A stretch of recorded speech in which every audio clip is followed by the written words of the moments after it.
गुलाम वंश में पहला शासक कौन था? कुतुबुद्दीन ऐबक, है ना। ऐबक अकेला लिख दें तो आप लोग समझ जाओगे, है ना। ऐबक, ऐबक के बारे में हमने पूरी जानकारी ले ली थी, एक बार और हम बता देते हैं। ऐबक क्या था? गौरी का गुलाम था, उसी के कारण इस वंश का नाम क्या पड़ा है?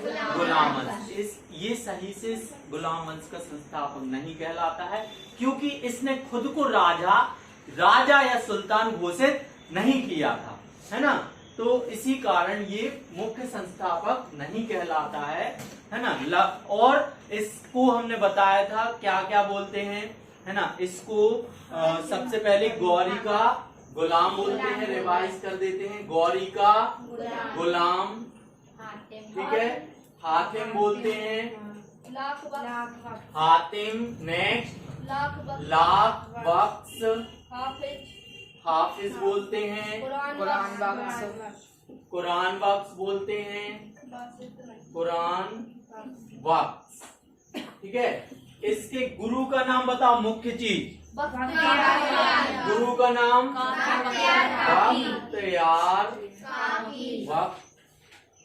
बख्तियार काकी, ठीक है।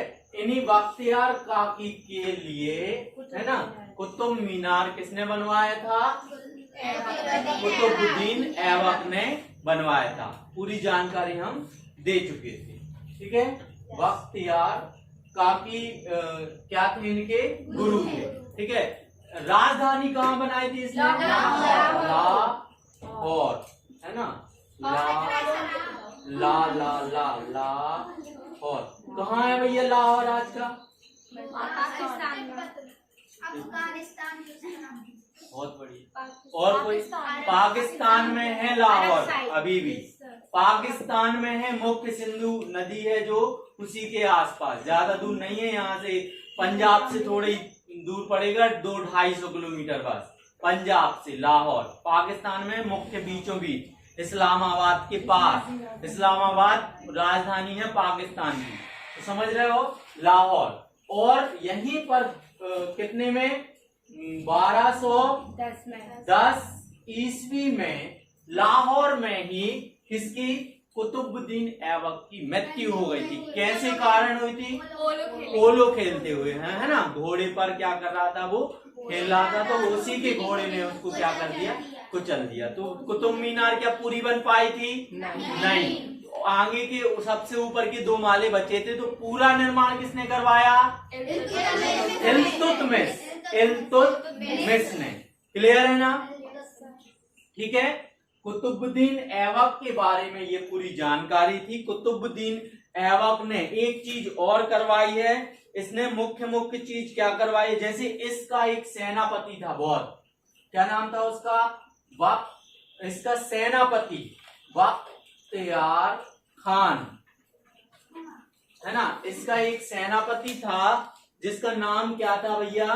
बख्तियार खिलजी। खान या खिलजी, है ना, एक ही बात है। बख्तियार खिलजी, है ना।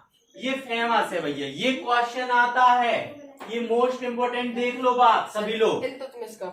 नहीं, अभी हम क्या पढ़ रहे हैं? कुतुबुद्दीन ऐबक। कुतुबुद्दीन ऐबक का सेनापति कौन हो जाएगा? बख्तियार खिलजी। कुतुबुद्दीन ऐबक का सेनापति बख्तियार खिलजी। इसने क्या किया था? इसने नालंदा विश्वविद्यालय सुना आप लोगों ने? कहाँ पर है? वो पटना में, बिहार में नालंदा विश्वविद्यालय था, है ना। भारत का पहला विश्वविद्यालय जहां पर शिक्षा दीक्षा दी जाती थी, धर्म की और सारी चीजों की, है ना। अर्थशास्त्र की शिक्षा दी जाती थी। वहां पर बहुत सारी पुस्तकें रखी गई थी, है ना। करीबन लगभग 5 से 10 हजार पुस्तकें वहां पर रखी गई थी नालंदा विश्वविद्यालय की लाइब्रेरी में। एक मुख्य बिल्कुल वहां पर क्या था? विश्वविद्यालय था, एक ही विश्वविद्यालय था, नालंदा विश्वविद्यालय, पटना बिहार में पहला ही खुला, है ना। इसने क्या कर दिया था? वो अपने धर्म की शिक्षा ज्यादा देता था और अर्थशास्त्र की शिक्षा देता था। बख्तियार खिलजी ने क्या किया था? वहां पर जाके सैनिकों को ले जाकर नालंदा विश्वविद्यालय को जलवा दिया। क्लियर है? नालंदा नालंदा विश्वविद्यालय को क्या करवा दिया था? जलवा दिया। कंफर्म है इतना? बख्तियार खिलजी कौन था? कुतुबुद्दीन ऐबक का सेनापति। इसने क्या किया था? नालंदा विश्वविद्यालय को में आग लगवा दी थी, जलवा दिया। भी एक मस्जिद बनवाई है, ठीक है। और लाहौर में जाके फिर इसकी क्या हो गई? मृत्यु हो गई। कब हो गई? 1210 ईस्वी में पोलो खेलते हुए, है ना, घोड़े ने क्या कर दिया? इसको कुचल दिया। और इसका मकबरा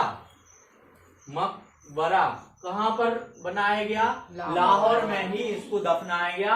जहां दफनाते हैं तो ऊपर क्या बना देते हैं? एक मस्जिद वगैरह थोड़ी सी क्या बना देते हैं, है ना, जैसे ताजमहल है ना, उस टाइप का क्या बना? ताजमहल तो नहीं, एक किला टाइप का छोटा सा, मंदिर नहीं बोलते अपन, एक क्या बोलते हैं? समाधि टाइप की। तो वो क्या कहलाएगा? मकबरा कहलाता है ना। मकबरा में लोग इनके जो होते हैं समर्थक होते हैं, जो इनके घर परिवार के होते हैं, वो लोग जाकर उस पर क्या कराते हैं? फूल चढ़ाते हैं और अगरबत्ती लगाते हैं। हाँ बिल्कुल बिल्कुल, वही वाला है, समझ रहे हो ना। हरा कलर का पोत देते हैं और चबूतरा टाइप का बना देते हैं। और कई लोग तो ऊपर से ऐसा छा देते हैं जिससे क्या लगे? पानी वगैरह ना उसमें। तो वो क्या कहलाएगा? मकबरा कहलाएगा। ताजमहल भी एक मकबरा है, समझ रहे हो। तो ये लाहौर में। दिल्ली में उसने क्या किया है? कुबतुल नामक मस्जिद का निर्माण करवाया है ना। दिल्ली में क्या करवाया भैया? कुबतुल नामक मस्जिद का निर्माण करवा लिया। कुबतुल इस्लाम नामक मस्जिद का क्या करवाया है? निर्माण करवाया। बात समझ में आ रही है? ठीक है। इसकी मृत्यु कैसे हुई थी? ठीक है। राजधानी भी क्या रखा था इसको? लाहौर में। अब ये सुल्तान ना ये सुल्तान कहलाता है ना राजा और सुल्तान एक ही है। क्यों नहीं कहलाता? क्योंकि ये स्वयं को क्या मानता था?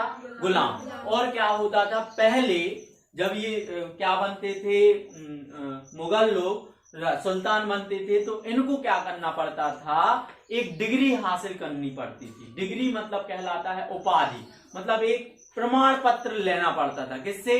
इनके खलीफा लोगों से। कहां पर? ईरान में इन लोगों के मुख्य खलीफा बैठते थे। जैसे इस्लाम धर्म के गुरु कहाँ? खलीफा कहलाते। क्या कहलाते हैं? खलीफा। वो कहाँ बैठते हैं? ईरान में। तो ईरान में इनने क्या नहीं लिया था? उनसे उपाधि नहीं ली थी जाके। अगर उपाधि ले लेते तो ये प्रथम क्या कहलाते? संस्थापक। वो क्या कहलाते? सुल्तान कहलाते। बात समझ में आ गई? कोई दिक्कत तो नहीं? इतना राइट कर लो। इसके बाद क्या है? इसके बाद दूसरा शासक, ये पहला क्या कहलाएगा? कुतुबुद्दीन ऐबक गुलाम वंश का एक शासक कहलाएगा। एक गुलाम वंश का कहलाएगा, है ना। खुद को नींव भी नहीं रखी, गुलाम वंश से स्टार्ट किया मान के चलो, लेकिन मुख्य संस्थापक कहलाता है इल्तुतमिश। इसके बाद बना आराम शाह। क्या बना? आराम शाह। इनकी मृत्यु के बाद क्या हो गई? आराम शाह शासक बना। आराम शाह कब बना? 1210 से 1211 या 1212 ईस्वी तक। कहां से कहां तक? 12। अयोग्य था। अयोग्य क्या मतलब? क्या कहलाता? मूढ़ बुद्धि। ना कुछ आता जाता है ना कुछ, जो मंत्रियों ने बोल दिया वो करेंगे। क्लियर है? तो ये ज्यादा शासन नहीं कर पाया, है ना। ये क्या था भैया? अयोग्य था, अच्छे से राजकाज नहीं संभाल पाता था, ना कुछ काम ढंग करना, ना इसने कुछ ढंग से कुछ किया, ना कुछ इस टाइप की, ना मस्जिद बनवाई, ना कुछ किया। तो वो, है ना, क्या नहीं कहलाएगा? एक अयोग्य शासक कहलाएगा। इसके बाद यहीं पर जब ये शासन कर रहा था, और ये भी शासक था कुतुबुद्दीन ऐबक, एक इल्तुतमिश नाम का क्या था? जमींदार था। क्या होता था पहले? राजा लोग क्या करते थे? मंत्रियों लोगों को या बड़े बड़े अधिकारी लोगों को जमीन दे देते थे कि तुम यहाँ पर क्या करो, जमीन में खेती वगैरह करवाओ और लोगों को उसका क्या दो, टैक्स वसूलो। तो वो क्या कहलाता था, जमींदार। क्या कहलाएगा, जमींदार। वो लोग क्या क्या काम करते थे, जैसे एक क्या होगा अपने यहाँ पर नेता है, नेता की छोटे छोटे क्या हो गए, मंत्री हो गए ना। वैसे ही पहले क्या होता था, सुल्तान या राजा, उसकी मंत्री क्या कहलाएंगे, जमींदार। वो क्या करते थे, लोगों से टैक्स लेकर कहाँ तक पहुंचाते थे, राजा तक पहुंचा, लोगों से धन दौलत पैसा टैक्स लेकर, है ना, सामग्री लेकर राजा तक पहुंचाते। तो ये क्या था, अब कौन आया, इल्तुता मत पढ़ना, इल्तुतमिश। ये इसके पास बहुत दिमाग था, बिल्कुल बहुत ज्यादा दिमाग था इसका, बहुत ज्यादा समय तक भी इसने शासन किया है। दिमाग होने के कारण इसने वो सारी कंडीशन अप्लाई की जो एक सुल्तान को होनी चाहिए। इसलिए ऐबक के बाद ये आ जाएगा आराम शाह। आपने तो ये वाला बताया। सुनो तो बीच में क्या आ जाएगा, इसलिए नहीं बता, अयोग्य है, अयोग्य है। जो लोग अयोग्य हैं, मूल बुद्धि है, कुछ नहीं करते, दिन भर सोते रहते हैं, कोई काम के नहीं है, क्या उनका इतिहास लिखा जाएगा, इतिहास में नाम आएगा, बताओ। जो लोग कुछ पढ़ेंगे, नौकरी लगेगी, कुछ काम करेंगे, नौकरी भली ना लगे लेकिन वर्क करें, अपना कठिन जो अपना कर्तव्य है वो तो करें, तो उनको जाना जाएगा, उनमें उनको इज्जत भी मिलेगी, उनको ये दी जाएगी जानकारी, इतिहास में नाम आएगा, है ना। तो खुद से समझ लो, इतिहास से बहुत कुछ सीखने को मिलता है, समझ रहे। इतिहास ये नहीं है भैया, वेस्ट नहीं है, इतिहास से अपन बहुत कुछ सीख सकते हैं। जो गलती राजा महाराजाओं ने वो सारी पृथ्वीराज चौहान ने की, अपन लोग नहीं करेंगे, समझ रहे हैं। जो गलती पुराने जैसे अशोक थे, अशोक को क्या हुआ था कि पहले क्रूर थे और मार काट करते थे, लास्ट में क्या समझ में आया, मार काट करने से कुछ फायदा नहीं है, धर्म के पथ पे चलो, धर्म को फैलाओ, ईमानदारी और इंसानियत के पथ पे चलो। लास्ट में समझ में आया तो अपन ने वो पढ़ लिया, तो अपन को पहले समझ में आ जाएगा कि मतलब कोई फायदा नहीं है, ना क्रोध करने से, ना है ना लड़ाई वड़ाई करने से कोई फायदा नहीं है, इंसानियत के मार्ग पे चलो। तो इतिहास से बहुत कुछ सीखने को मिलेगा, आगे भी बहुत कुछ सीखने को मिलेगा, है ना। अंग्रेजों के बारे में पढ़ाएंगे, कैसे अपना जो 1857 है ना, है ना, 1857 में अपना देश आजाद हो जाता, लेकिन अपन लोग क्या है, एकत्रित नहीं थे, आज भी एकत्रित नहीं है। आज भी अपन लोग क्या जानते हैं, तुम्हारे ठाकुरा हमारे लोदिया और जे तुम आए थे कछु भाव तुम जानो, हम आए थे कछु भाव हम जाने। कोई अगर बाहर से कुछ करने आता है या बाहर से कुछ, है ना, क्या आती है, सुविधाएं आती हैं, या बाहर से कोई आक्रमणकारी मान के चलो आता है ना, तो उसने लोधी समाज पे क्या किया, आक्रमण किया, तो तुम ही लोग निपटो, हम लोग का कोई वास्ता नहीं, समझ रहे हो। ये नहीं कि सब लोग इकट्ठे हो जाएं और जो विदेशी ताकत आ रही है उससे पहले सब लोग निपटें और फिर बाद में जाके अंदर ही अंदर लड़ लो जितना लड़ना। अपना देश ये गुलाम की अवस्था में क्यों जा रहा है, इसी कारण। क्यों, जो भी आता था, सिंध का कोई राजा है छोटा मोटा, उसको हरा देता था, अंदर घुस आता था, बाकी लोग को कोई मतलब ही नहीं था। ऐसा नहीं है कि एकदम से पूरा देश गुलाम हो गया, बाकी दूसरी नीचे की तरफ और मतलब बाएं तरफ दाएं तरफ अभी भी राजा शासन कर रहे थे, हिंदू राजा शासन कर रहे थे, समझ रहे हो। लेकिन उनका क्या बटे थे, वो कस्बों में बटे थे, क्या में बटे थे, अपने अपने क्षेत्रों में बटे थे, हमें मतलब ही नहीं है आपसे, है ना। तो अब जब बटे नहीं होते आप लोग और इकट्ठे लड़ते उससे, तो क्या किसकी औकात थी, किसकी क्या थी कि अपन को हरा सकते थे, है ना। सबसे मेन अभी भी अपन जातियों में डिवाइडेड है, अभी भी अपन बहुत सारी चीजें हैं, रीति रिवाज में डिवाइडेड है। तो डिवाइड है तो डिवाइड का लोग फायदा उठाते हैं, एक साथ आगे नहीं काम करते, है ना। तो मेन वही फायदा उठा लेते हैं लोग, समझ रहे हो ना। आगे बताएं, इल्तुतमिश जो है वो मुख्य क्या है, संस्थापक माना जाता है गुलाम वंश का। क्यों माना जाता है, क्योंकि इसने क्या किया था, ये क्या था, जमींदार था, जमींदार था, इसको आराम शाह ने क्या बना लिया था, मंत्री बना लिया था। तो इसने क्या किया, ये आराम शाह जो था अयोग्य था, इसने क्या किया, इसको हटाकर खुद क्या बन गया, राजा बन गया। क्यों बन गया, ढंग से शासन ना करेंगे ये तो कुछ ढंग का इंसान मतलब सुल्तान तो फायदा उठा ही लेगा।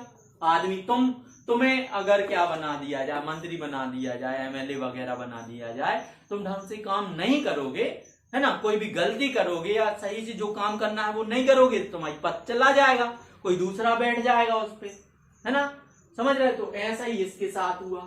अब इसने दिमाग लगाया कि सबसे पहले इसने जाके क्या कर लिया, ईरान में जाके मुख्य खलीफा से क्या कर ली, वो प्रमाण पत्र हासिल कर लिया, है ना, प्रमाण पत्र हासिल कर लिया सुल्तान का। काय का, सबसे पहले ईरान में जाके क्या किया इसने, खलीफा से क्या ले लिया, प्रमाण पत्र, है ना, काय का, सुल्तान का, कि हम भारत के क्या हैं, सुल्तान हैं। कंफर्म है, भारत के क्या हो गए, सुल्तान। प्रमाण पत्र ले लिया, है ना।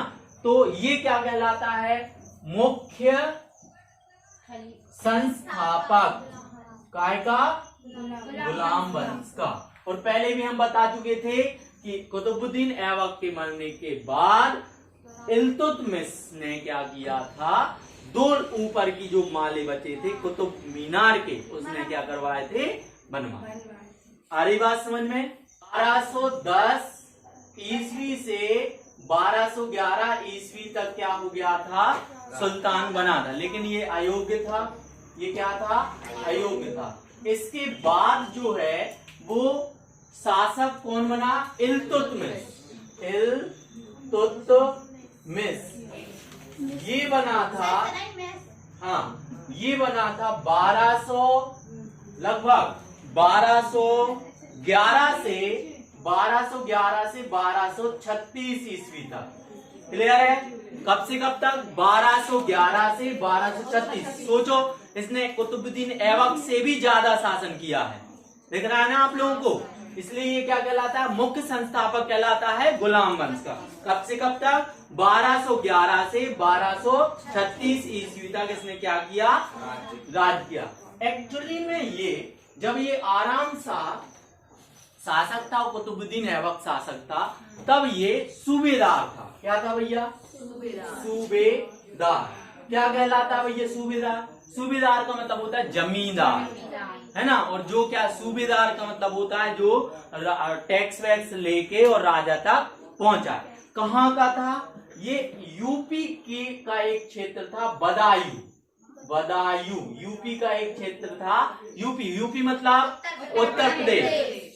यूपी का एक क्षेत्र था जिसका नाम क्या था, बदायूं। वहां का ये क्या था, सूबेदार था, है ना। तो ये क्या कर लिया था, इल्तुतमिश ने आराम शाह अयोग्य होने के कारण खुद क्या हो गया, गद्दी पर बैठ गया।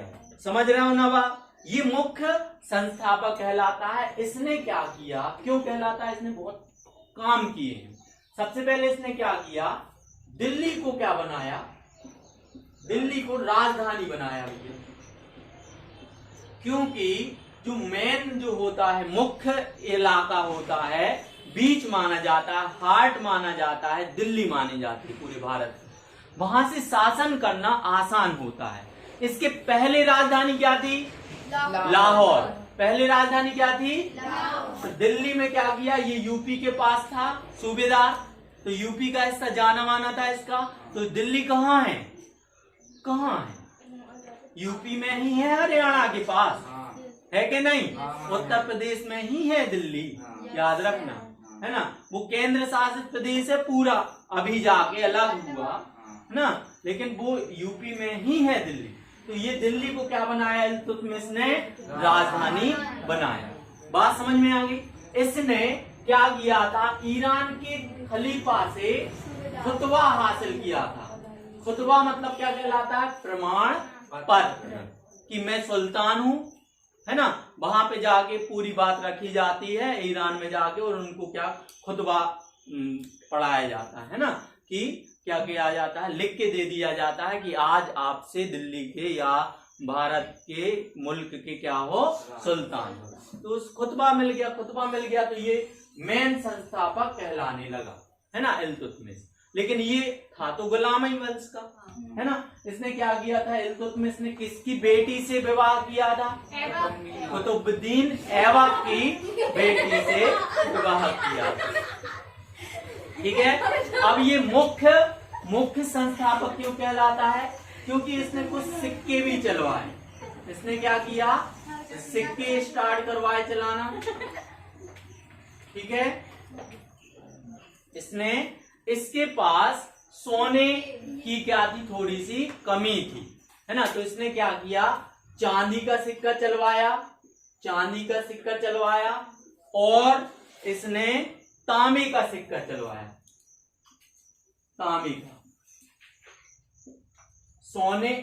चांदी का और तांबे के इसने क्या किया। देखो, एक सुल्तान का काम, राजा का काम यही होता है ना, मुख्य भूमिकाएं निभाना। ठीक है। निभाते चला आ रही है। और एक बात यहां पर हो गई, अब इसने युद्ध, इसके पहले ना आराम शाह ने ना इल्तुतमिश ने कोई भी युद्ध नहीं लड़ा था। कुतुबुद्दीन ऐबक ने क्या बोला, इल्तुतमिश के पहले आराम शाह और कुतुबुद्दीन ऐबक ने अभी तक खुद शासक रहते हुए कोई भी युद्ध नहीं लड़ा। लेकिन जो कुतुबुद्दीन ऐबक था, गौरी के साथ में इसने क्या किया था, पृथ्वीराज चौहान से और जयचंद से युद्ध लड़ा था। लेकिन तब वो क्या था, गुलाम था, वो सुल्तान नहीं था, एक साधारण सैनिक था, साधारण गुलाम था। जब वो खुद सुल्तान बना या खुद शासक बना तो उसने कोई भी ऐसा युद्ध नहीं लड़ा। खुद वो क्या नहीं मानता था, खुद को, है ना, नहीं, सुल्तान नहीं मानता। इल्तुतमिश ने क्या, तराइन का तृतीय युद्ध, तराइन कहाँ है भैया, हरियाणा, बताए थे ना। पहला युद्ध, तराइन का पहला युद्ध पूछा जाता है किन के बीच हुआ, वेरी गुड, मोहम्मद गौरी और पृथ्वीराज चौहान के बीच। कब, तराइन का पहला युद्ध। कौन जीता कौन हारा, तराइन के, पृथ्वीराज चौहान जीत गए और गौरी हार गया। लेकिन गौरी को क्या दे दिया, जीवन दान दे दिया। द्वितीय युद्ध क्या कब हुआ, तराइन का द्वितीय युद्ध, पृथ्वीराज चौहान और गौरी के बीच, है ना। हाँ, तो इसमें पृथ्वीराज चौहान हार गया। क्यों हार गया, जयचंद के इसमें मिल गया था गौरी। अब ये क्या आ जाएगा, तराइन का तृतीय युद्ध। ठीक है। इसमें एक तरफ तो इल्तुतमिश होगा, आप लोगों को पता ही है, क्या कौन होगा, इल्तुतमिश। अब भैया इनके साथ कौन युद्ध लड़ सकता है ना, कौन हो सकता है ना। क्या हुआ था, तराइन का तृतीय युद्ध में 1215 में, ये हरियाणा का मैदान है, तराइन का, इल्तुतमिश के साथ यालदूज, क्या नाम था उसका, यालदूज, है ना। एक्चुअली में ये है कौन, गौरी जो था, गौरी उसके क्या थे भैया, गुलाम थे कुछ, है ना। तो ये गुलाम थे और उसमें से एक कुतुबुद्दीन ऐबक था गुलाम, और दूसरा कौन था, यालदूज। तो हाँ, तो उसके साथ, किसके साथ, कुतुबुद्दीन ऐबक के बाद किसको बनना चाहिए सुल्तान, यालदूज को। लेकिन इसको नहीं बनाया गया, ये सूबेदार था, ज्यादा इसकी चलती थी, तो इसने जमींदार था, ज्यादा जमीन थी, इनने क्या किया था, आराम शाह को हटाकर खुद क्या बन गया था। अब इनकी सनक गई कि हमें भी सुल्तान बनने, हम तो मेन, पहला तो हमारी सीट है, दूसरी फिर कोई और। तो इनने क्या किया, यालदूज ने इल्तुतमिश के साथ क्या किया, युद्ध किया। कहां पर, तराइन का सेकेंड युद्ध कब, 1215 ईस्वी में। तो इल्तुतमिश ने सूझबूझ के साथ क्या किया, यालदूज को क्या कर दिया, हरा दिया। बात समझ में आ गई। और क्या की, फिर सुल्तान की उपाधि हासिल की। सुल्तान की उपाधि तो मिल ही गई थी, और अच्छे से क्या बन गया, सुल्तान बन गया।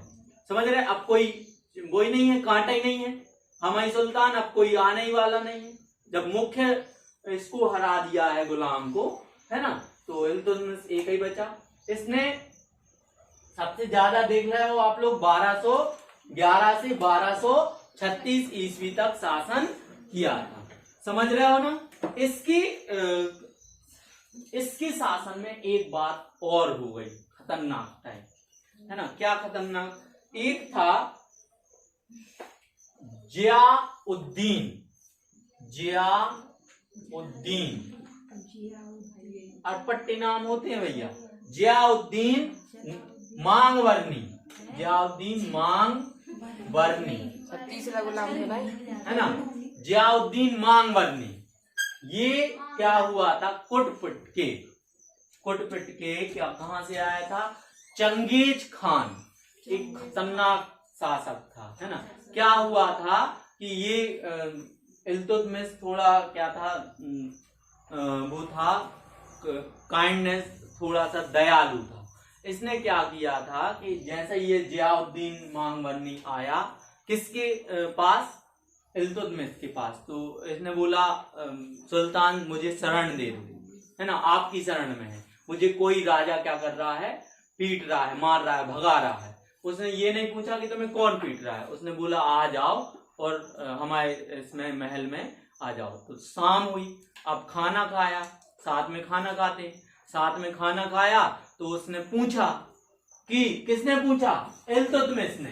किससे पूछा? जियाउद्दीन मांगवरनी से, कि भैया तुम्हें कौन पिटा रहा है, किससे भाग कर आया हो तुम, कौन मार रहा है तुम्हें? तो इसने बोला भैया हमें चंगेज खान मार रहा है। किससे डर के भाग के आया था? Genghis Khan. ये बहुत ही क्रूर किस्म का उपद्रवी और बहुत ही भयंकर क्या था? एक मंगोलों का शासक था, सूबेदार था, मंगोलों का एक सरदार था। ये कौन? Genghis Khan. माना जाता है जब ये जन्म ही हुआ था इसके दाएं हाथ में क्या था? खून ही खून था। दाएं हाथ में धब्बा था खून का। मतलब ऐसा माना जाता है जन्म ही हुआ था तो जन्म के साथ क्या लेकर आया था? अपनी दाएं हथेली पर खून लेकर आया था, धब्बा ही था खून का।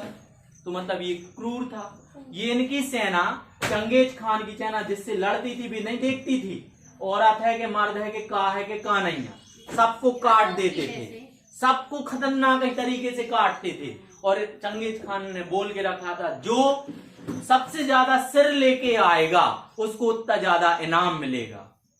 समझ रहे हो ना। तो वो लोग क्या करते थे? भाले लिए रहते थे, यहाँ पे मारते थे और ऐसा सिर निकाला और चंगेज खान के सामने क्या करते थे? पेश करते थे। इतने क्रूर था। तो चंगेज खान ने किसको मारा था? जियाउद्दीन मांगवरनी को। किसके शरण में आ गया था? इल्तुतमिश। इल्तुतमिश ने दिमाग लगा लिया भैया, इसको पता था किसके बारे में? इसको शरण दे हैं तो किससे युद्ध करने पड़े? और इससे युद्ध करना मतलब मौत को बुलावा देना, समझना। उसने वहीं उसका क्या छुड़ाया? वो खा रहा था, ऐसा पकड़ा, रखो तुम नीचे, उसको बंदी बनवाया। और ये कहां तक आ गया था? इसके पीछे पीछे दिल्ली तक आने वाला था, दिल्ली की सीमा तक। कौन? Genghis Khan. जियाउद्दीन मांगवरनी की पुरानी दुश्मनी होगी, समझ रहे हो? हाँ, एक ही आदमी है जियाउद्दीन मांगवरनी, पुरानी दुश्मनी होगी। तो ये चंगेज खान इसको ढूंढते ढूंढते दिल्ली की सीमा तक आ गया था। इल्तुतमिश ने तभी दिमाग लगा के इसको बंदी बनवाया और चंगेज खान के सामने क्या कर दिया? पेश कर दिया। ले शिकार है। और है ना, एक मतलब वहां का क्या बोलते हैं, इस तरफ लाहौर के उस तरफ क्या था? एक छोटा सा शासक जिसने क्या किया था? चंगेज खान क्या बोलता था कि या तो तुम हमारी क्या कर लो शरण, या तो हार मान लो, या तो युद्ध करो। और इसने बोला युद्ध करेंगे, और आधे युद्ध में निकल पड़े, उनकी खूंखार ही हथेली, समझ रहे हो। तो चंगेज खान ने इसने क्या किया? दिमाग लगा लिया इल्तुतमिश ने कि जियाउद्दीन मांगवरनी को क्या करना है? बंदी बनाकर किसके सामने पेश कर दिया? Genghis Khan. चंगेज खान से मित्रता कर ली और उसकी शरण ले ली। तो वो जाकर लौट गया, ना बसता दिल्ली और ना बसते जे इल्तुतमिश, न बसते जे इनके कोई भी, समझ रहे हो। बात समझ में आ गई। इसने मुख्य मुख्य कार्य क्या किए हैं जल्दी से हम बता देते हैं। किसने? इल्तुतमिश ने। यहाँ तो जी बच गए। क्या किए हैं भैया? बहुत सारे मकबरे बनवाए हैं। मकबरा आप लोग जान गए हो, जैसे ताजमहल भी एक मकबरा है, लेकिन उसने नहीं बनवाया, ठीक है, उस टाइप के बनवाए हैं मकबरे। मकबरे के बाद क्या बनवाए हैं? मीनार बनवाई। मीनार क्या कहलाते हैं? जैसे कुतुब मीनार, लंबी लंबी चीजें, ठीक है। और भी बनवाई है, उसके अलावा मकबरे भी बनवाए, मीनार भी बनवाई, और गुम्बद बनवाए। गुम्बद क्या कहलाता? गुम्बद, बिल्कुल समझ रहे हो ना। इस टाइप की डिजाइनिंग उसने करवाना भारत में स्टार्ट की थी, ठीक है ना। उसने क्या किया था, क्या हुआ था, अभी इसके पहले ऐबक और ये आराम शाह के पहले, है ना, क्या हुआ था कि जो सैनिक थे और जो भी जमींदार थे उनको क्या देता? वेतन देना पड़ता था। आज भी देना पड़ता है यार वेतन। तो काम करेगा कोई तुम्हारे यहाँ तो सबको वेतन, सैनिक से लेके, है ना, खाना बनाने वाले तक को क्या देना पड़ेगा? वेतन देना पड़ेगा कि नहीं, है ना। सबको सैनिक थे तो वेतन के रूप में क्या देता था? पहले सिक्के, इसके पहले इल्तुतमिश के पहले सिक्के, सोना चांदी या सर्पियां। रात को क्या हो गया? खाली हो जाएगा। अब इसने पुराना इतिहास उठाया और उसमें देखा कि कैसे कैसे, है ना, अशोक के समय में और चंद्रगुप्त मौर्य के समय में, है ना, कैसे कैसे इन लोगों ने शासन किया है। तो उन लोगों ने क्या किया था? सामंती व्यवस्था स्टार्ट की थी। आप सामंती व्यवस्था का मतलब होता है कि कर्मचारी को, सैनिक को या बड़े बड़े अधिकारी को डायरेक्ट रुपया पैसा ना देकर जमीन क्या देंगे? वेतन के रूप में देंगे। समझ रहे हो ना। जमीन, जैसे क्या हुआ था, कोई आपके यहाँ एक साल पूरा काम कर रहा है तो उसको क्या मान के चलो 1 एकड़ या 2 एकड़ जमीन दे, और आप उसमें क्या करो? उगाओ, और आप का वो उगवाओ या खुद उगाओ अनाज वगैरह, और आप का वो क्या हो जाएगा? अनाज हो गया। जमीन के रूप में क्या देता था? वेतन देता था। थोड़ा बहुत नहीं, 5-5, 10-10 एकड़ ऐसे छोटे छोटे रूप में।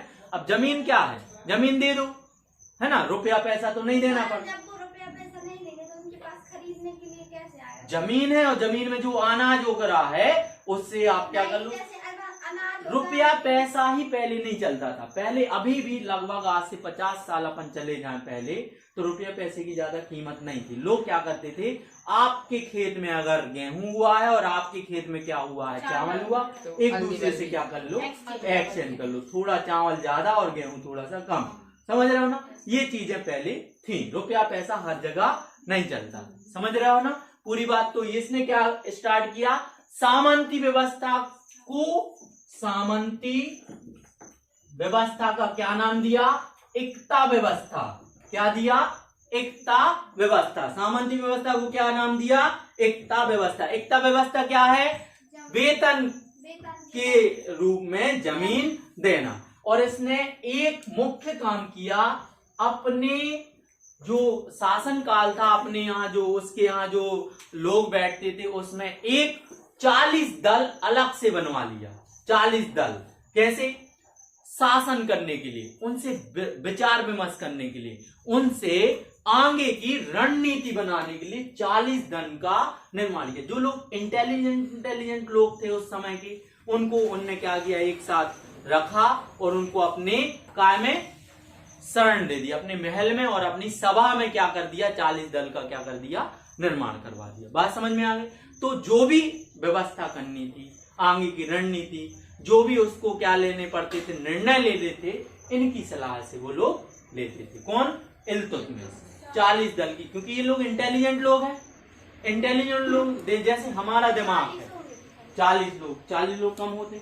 जैसे हमारा दिमाग है, हमारा तो काम कर ही रहा है ना। हमने क्या कर लिया? 40 लोगों से क्या कर लिया? जो भी हमें आगे काम करना है, आप लोगों से क्या ले ली? सलाह ले ली। 40 लोग अलग अलग सलाह देंगे कि नहीं? 40 लोग अलग अलग सलाह देंगे तो और जो काम करना था वो और अच्छा हो जाएगा। इसने क्या किया? मुख्य 40 दल का निर्माण करवाया अपनी सभा।